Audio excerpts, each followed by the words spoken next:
Assalamualaikum warahmatullahi wabarakatuh. Salam, Om Swastiastu, Namo Buddhaya, salam kebajikan. Kami dari kelompok KKNDR Winsa Edukasi COVID-19 akan menjelaskan tentang dampak yang diakibatkan oleh pandemi COVID-19 dalam sektor ekonomi. Kurang lebih tak terasa 1 tahun kita telah melewati masa pandemi COVID-19 ini. Sejak pertama kali munculnya COVID-19 ini, banyak beberapa sektor yang terkena dampak dari virus ini.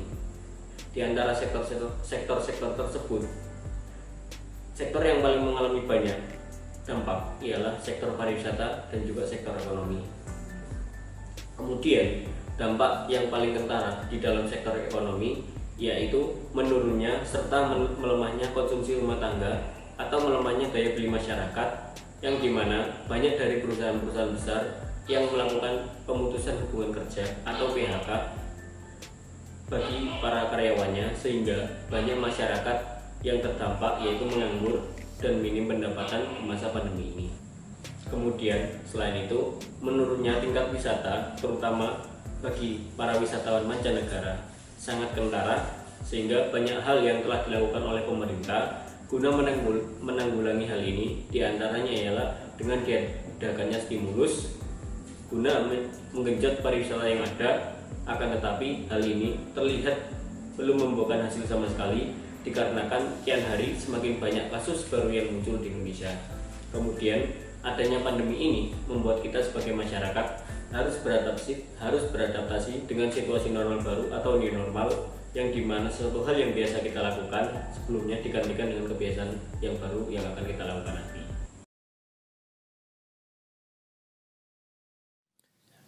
Bismillahirrahmanirrahim. Assalamualaikum warahmatullahi wabarakatuh. Kita tahu dampak yang paling berat dirasakan dan pertama dirasakan karena COVID ini adalah dunia pariwisata. Baik yang terkena itu hotel, restoran, dan juga yang menyangkut rakyat, yaitu barang-barang kerajinan yang dijajakan di sana. Oleh sebab itu, langkah-langkah mitigasi perlu secepat-cepatnya dilakukan. Yang pertama, program perlindungan sosial bagi pekerja yang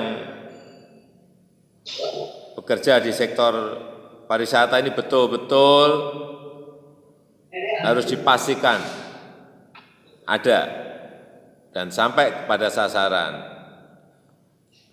Kemudian yang kedua juga realokasi anggaran yang ada dari Kementerian Pariwisata harus diarahkan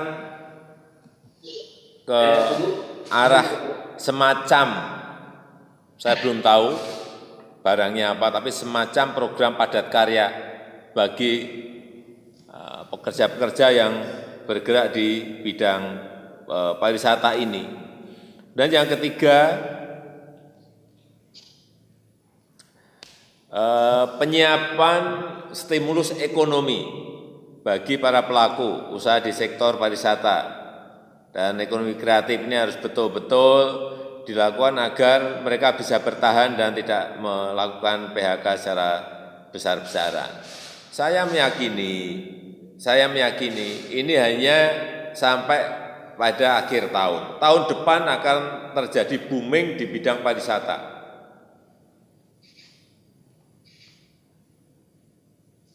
Semua orang pengen keluar, semua orang pengen menikmati kembali keindahan-keindahan yang ada di wilayah-wilayah yang ada Pandemi ini merupakan situasi yang sangat sulit, bahkan menyebabkan penurunan di sektor ekonomi yang berakibat turunnya harga komoditas.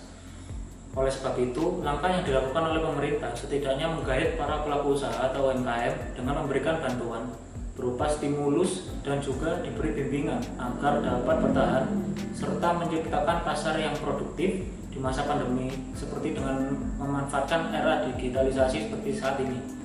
Perekonomian Indonesia setidaknya mengalami penurunan sebanyak 5,32% Hal ini disebabkan karena menurunnya konsumsi rumahan dan juga melemahnya investasi dalam negeri. Menurut Ibu Sri Mulyani selaku Menteri Ekonomi, setidaknya kita memiliki kondisi paling baik jika dibandingkan dengan antar negara pada kuartal kedua, yang dimana kontraksi ekonomi Indonesia mencapai 5,3%.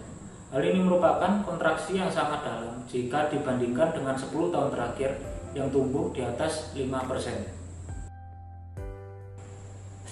Adanya pandemi membuat kita sebagai masyarakat harus beradaptasi dengan situasi normal baru atau new normal, yang dimana suatu hal yang bisa kita lakukan sebelumnya digantikan dengan kebiasaan baru.